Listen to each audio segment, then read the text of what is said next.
Hello, we'll be talking about statistical concepts. Statistical concepts and market returns. So here there's this measures of central tendency. Measures of central tendency, we'll be talking about the geometric mean. When do we use the geometric mean? How can we compute it?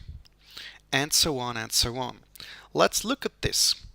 Let's look at several years, 2016, 2017, and so on, and let's look at a certain amount of money put on your bank account at the end of those years. For example, if we have $1,000 at the end of year 2016 on this bank account, and at the end of the following year, 2017, we have $1,200 on our bank account, 1,200 the year thereafter, and $1,100 and then $1,300 at the end of the year 2020. So there are certain increases and there's one decrease. From year 2016 to the year 2017, it's an increase of 20%, because 1,200 divided by 1,000 is like an increase of 20%. From the year 17 to the year 18, there's no increase at all, 0%. From the year 2018 to 2019, there's no increase at all. Actually, there's a decrease of, say, 11 divided by 12. There's a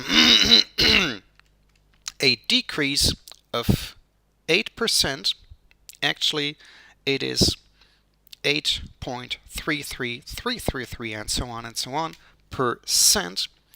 And then in the last year, from 2019 to 2020, it's 13 divided by 11, so it's an increase of 18 and so on percent. The increase is already noted by the plus sign, whereas a decrease is denoted by the minus sign, of course. Now, if we compute, we want to know, so what's the average increase or what's the average decrease of the money on this bank account? And if we did it the following way, we'd be dead wrong with it.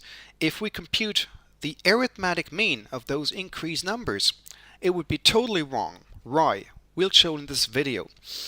The geometric mean deals with an average value, with a mean of increases or of decreases. So deals with the mean of percentage points. And the following holds true. If we have an increase of 20%, we have x1 of 1.2. x1, the increasing factor, to put it this way, is 1.2. The second is 1.0, because there is no increase at all. The third, x sub 3, is equal to 1 minus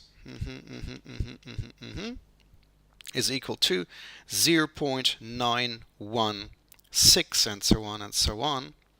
667 if we want to round it to this to the fifth decimal place. And x sub 4 is equal to 1.18 and so on. Now there's a big difference between the increased numbers and those those values. If we have a 1 at the beginning, it's an increase. But if the number commences with a 0, it's a decrease. That's important to know, that's important to understand. Now, the geometric mean is computed the following way. The nth root of the product of those numbers. So, it's 4 numbers. It has been 5 years, but it's 4 numbers, because if it is 5 years, the end of 5 different years we look at, we have 4 different numbers when it comes to how the money increases or how the amount of money decreases. So it's the 4th root of 1.2 times 1.0 times 0.9166 times 1.1818 and so on. That's the fourth root. So this is, we want to compute this now. Let's try together. It is the fourth root of 1.3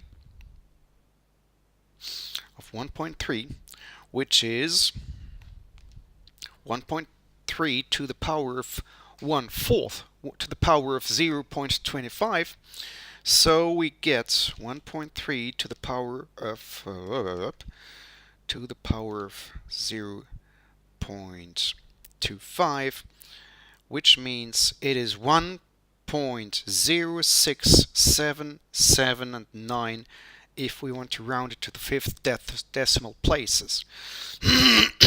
Which means that the average value, that the average increase of the amount of money on our bank account is given by 6.779%. That's the average value. Is this true or not? It is true, because let's look at this. We have $1,000 at the very beginning. We get 1.06779 to the power of 4, because it is increased or decreased 4 times from the year 2016 to the year 2020. It is increased, decreased 4 times in a row. So, and this 1.06779 to the power of 4 multiplied by 1,000 gives us the end value of $1,300, which is true. So, if you computed it any different way, you'd be dead wrong. If you did it like the arithmetic mean of 20%, of -8%, and of 18.18%. So if you summed it up and divided it by the number of 4, because you have 4 different values, it would be totally wrong. So if you have increases or decreases and you want to compute an average value, it is always true to compute the geometric mean. The geometric mean holds true for increases, for percentage points. That's it for now. Thanks for watching. Thanks for listening to this video dealing with the geometric mean.